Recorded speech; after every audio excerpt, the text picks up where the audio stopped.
I ended up actually getting some insight into how LLMs work, from the text extraction to the embedding to the vector database to the tokenization aspect of it to the call sign similarity. It was really, really interesting. I remember going on the company retreat, and because I was new, they asked me if I wanted to present to anything to kind of, break the ice and have people get to know me a bit. And I was like, you know what? We're in LLMs right now. We're in the whole AI thing right now. Let me just present this stupid project I put together, this rickety-rackety chatbot.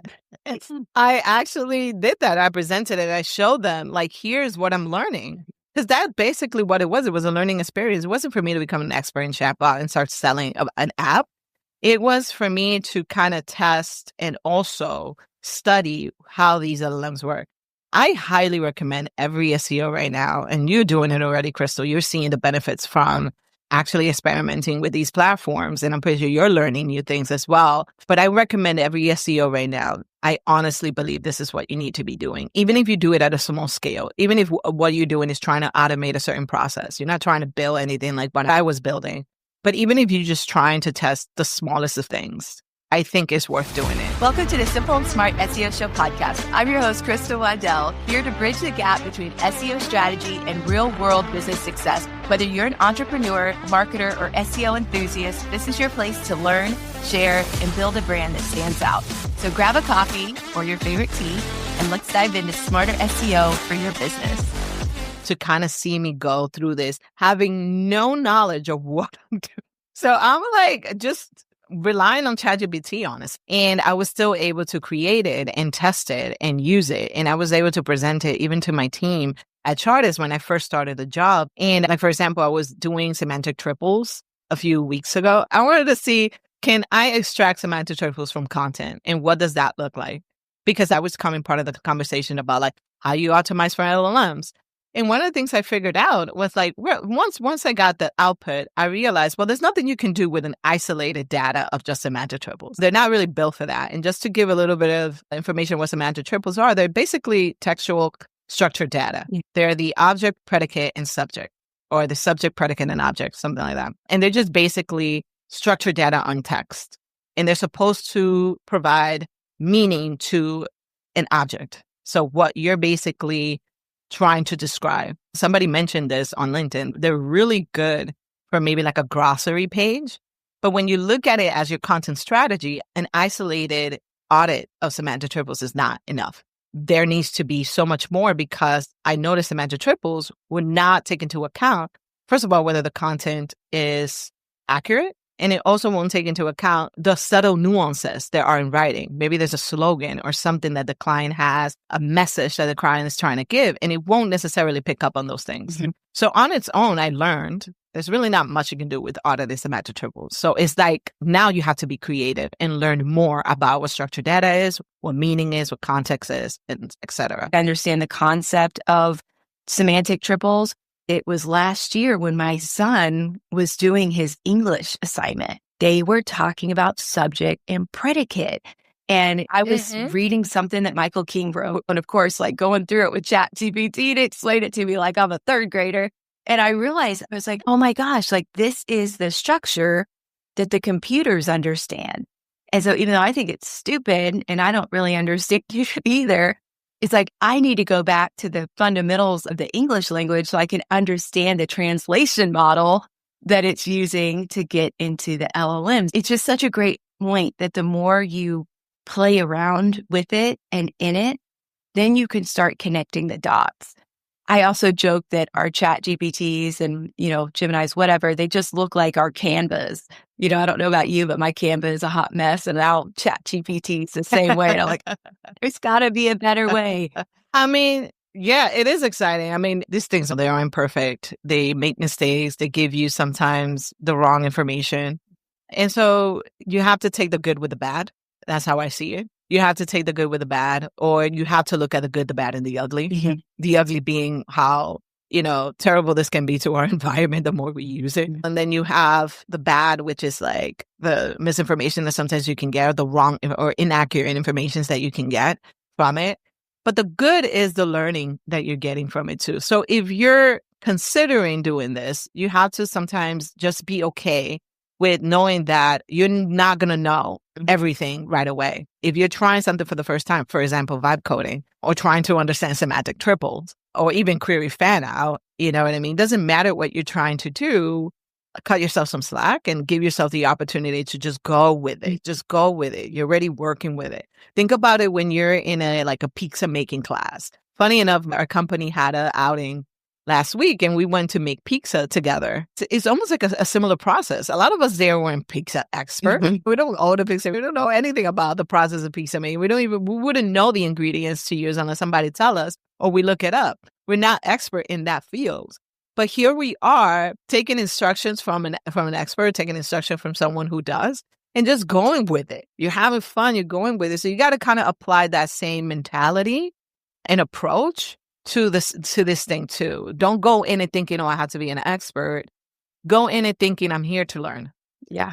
And if this thing gets something inaccurate, I learned that it's inaccurate. And then I could go to actual written documents from humans that can help me correct this. And you can continue learning from there. I'm a Shopify store owner and I've got this huge list of things to do. How do I balance my learning time with I got to make money time? And then, the other part of it is like, oh, if I have clients, how do you explain to your client, hey, I'm going to need you to pay me to play around here a little bit and experiment and have some learning time? How do you frame that so that everybody gets on board? It's so funny because you're literally preaching to the choir. I've been struggling with time as well. Like, how do I apply time? It's a whole different situation with me because my job depends to an extent for me to kind of learn these things, to adapt to these things, to get comfortable with these tools. And so because my job depends on it, I could find ways to kind of apply that training to a task that I'm doing and merge them both together. I was talking to, so funny, you're bringing up a lot of conversations I've been having the past couple of days, but I was actually talking to one of my colleagues about this. And I don't know if you ever heard of the term Ikigai. I know very little about it, but I've been reading about it. It's basically a Japanese term, and it is a framework or a philosophy to help you find your purpose and your center. I've heard of it. And I don't know if someone on the podcast talked about it, but yes, I have heard of it. Very cool. Yeah. And I remember coming across it on YouTube because YouTube is my platform and, hope to talk about it a little bit here. But I definitely feel like I applied that kind of philosophy to what I'm doing because when you have a list of 100 things that you need to do, either you have multiple interests or you have tons of important things. When you list them and you create kind of like little bubbles of them or little cards of them and you start lining them up, you start seeing that some of those things overlap and you can combine them and say, okay, these two, let's say you have like two little cards or whatever of two different interests. You can find a way to combine them. So that was what worked for me. So I'm pretty sure that this can be applied to anyone right now struggling to try to prioritize where their time should be spent the most, or whether they're overthinking it because it's all in their head and it's not on paper. And so when it's all in your head, it can be confusing. It could be daunting. It could be almost overwhelming. But when you put all of your interests in all the things you have to do, you can find that some of them overlap and you can do them together. So that's one of the things I'm doing right now. I told my boss at Chartis, I was like, assume everything I'm doing is going through some form of LLM process. If it's client confidentiality, the documents, obviously, those are not. So I got to find workarounds around that because I'm very adamant of responsible AI and the responsible use of AI. And client information is not something that we at Chartis do. So being very smart and very intent and very cautious of that is very important. But assume that the research process or auditing process of open source information, I am definitely going to put to some process, even if it takes me all day. But that's where the practice come in. I've been doing this already, the vibe coding already for the past year nonstop. And so for me, I'm comfortable with doing that. But you got to get started someday, right? We all got to start somewhere. So you might as well just start now and trying to find where can I overlap this new skill that I need to learn with things that I already have to do that I need to do. So that way I could cut the time in half. Yeah, I loved listening to you talk because it's giving me 1,000 ideas. But like I said, I talk about this thing called the never-ending to-do list. And I also teach other Shopify store owners how to use SEO to grow their store. And like you mentioned earlier, we don't just talk about SEO. We talk about user experience. We talk about brand. We talk about, all the elements that make a business great, including customer service. That's a lost art. But I remember it was my friend Rachel who told me about that. Is that Ikigai? Is that how you pronounce that? I believe that's how you pronounce Okay, it. yeah. Yeah. But as you're talking, maybe I could make a GPT that is like the never-ending to-do list that trains it to say, find things that overlap, use the principles of the Ikigai. Convenient. Because that to me is one of the most powerful things about ChatGPT is it synthesizes these things that we want to do to work smarter, but we forget that either we had the idea or we don't have time to really do the analysis to where we can implement it, moving forward. So thank you for that. That was how I kind of connected it to something that I had worked on before and also a goal that I had for the future. So just wonderful idea. I'm looking to get better at the whole Ikigai stuff. I remember I was just like watching just YouTube videos and kind of learning a little bit more about it. Wasn't really that into it, but it stayed in the back of my mind in terms of, because everybody has different process of Ikigai. I've noticed when I was watching YouTube videos, some people were doing, like I mentioned, the list and trying to find the center, like where should my time be more spent? And so many different people find this philosophy in and of itself very useful. So it's definitely worth exploring that method and is worth exploring what this really is, both historically, philosophically, culturally, what this means, to kind of give you context of whether this is something that you want to do, and then apply it to some of your, long list of things that you need to do to try to find areas where, hey, I'm here overthinking, but 3 of these things overlap. Now I have less things to do. Yeah. Because I can now combine a lot of the stuff I need to do. So and recognizing our energy levels, everything is connected. So even though we have a to-do list that may be geared towards business, there may be times where we're thinking, I would really like to go for a walk today, or incorporate a time to get up and move every day, get away from my computer for about 10 minutes. We always think we don't have time, but then there's the times where we're like, hey, I have 10 minutes. Wouldn't it be nice to go to your chat and say, hey, I've got 10 minutes and this is how I'm feeling. What's something off my to-do list that I could knock out that really aligns with how I feel right now? Because how we feel changes all the time. So I love the application of that and just that reminder of, hey, this is who you are. This is who you said you wanted to be. And just because you don't have the mental capacity to remember that all the time, that technology can come in and help us with that, to be that best person. Absolutely. There's a plus size to technology. Yeah. Funny enough. Yeah. My whole thing is like, how do we optimize our lives? Like we're always worried about optimizing websites, optimizing a business, but I want to live an optimized life. I told you what happened to me in 2020. I don't want to just use technology and then have more time to do more work. So how do you guard against that even for yourself? It's like, okay, if you can harness the power of technology to help you work more efficiently, how can you use that to optimize your life? Well, number one, I have boundaries. I know what I like and what I don't like. I try my best to cut myself some slack about it as well, because sometimes I feel subconscious of having boundaries, because the world makes you sometimes feel bad for having self-respect.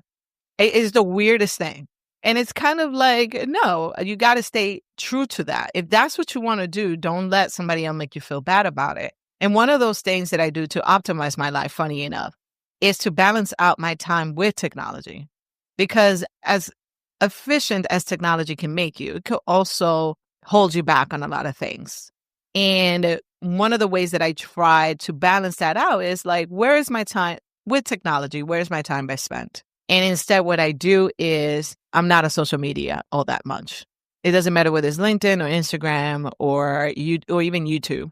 I try to not do too much of the social media stuff. And instead, if I am going to be in front of the computer, if I am going to be in front of my phone, find apps and find other technology that are better for what I'm trying to do. We were talking about ChatGPT, right? We were talking about Claude and Gemini's and these LLMs and how they can help. I'd rather spend my time there, maybe learning how to make a process much more efficient, maybe how to automate certain process in our work, or how to automate a certain workflow because, it's a redundant task.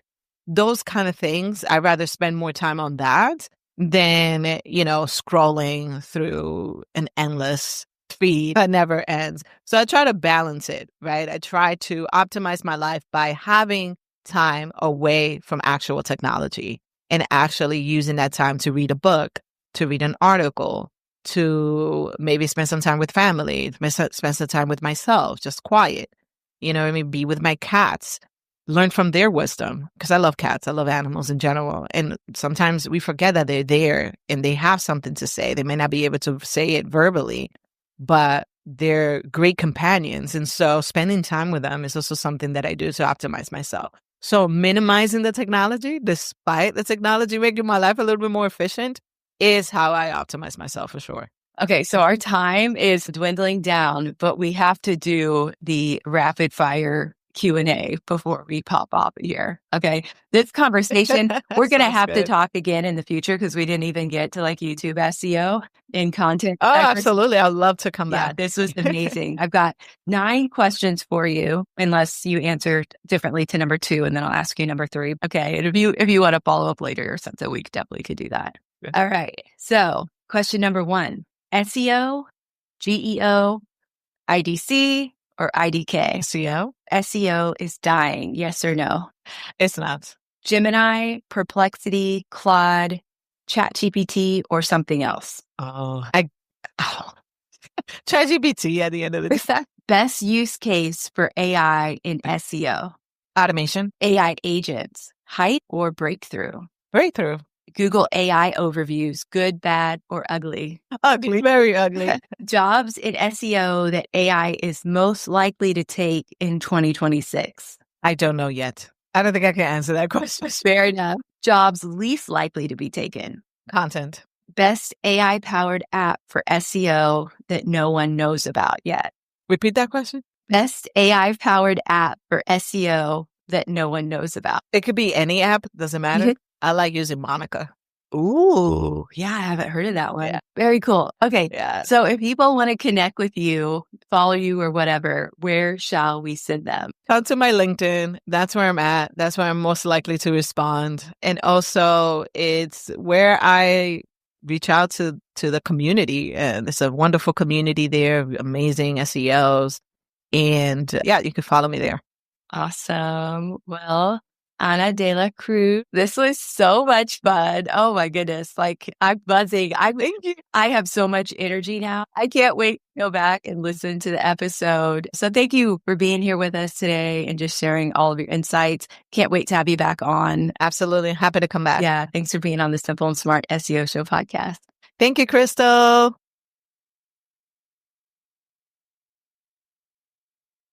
Before you go, don't forget, if you want to finally feel confident about SEO, check out my new AI SEO Foundations course. In just 7 days, Crystal GPT will guide you step by step to make your website more findable and your business easier to buy from. Ready to get started? Visit SEOin7days.com and let AI make SEO simple. That's SEOin7days.com with the number 7.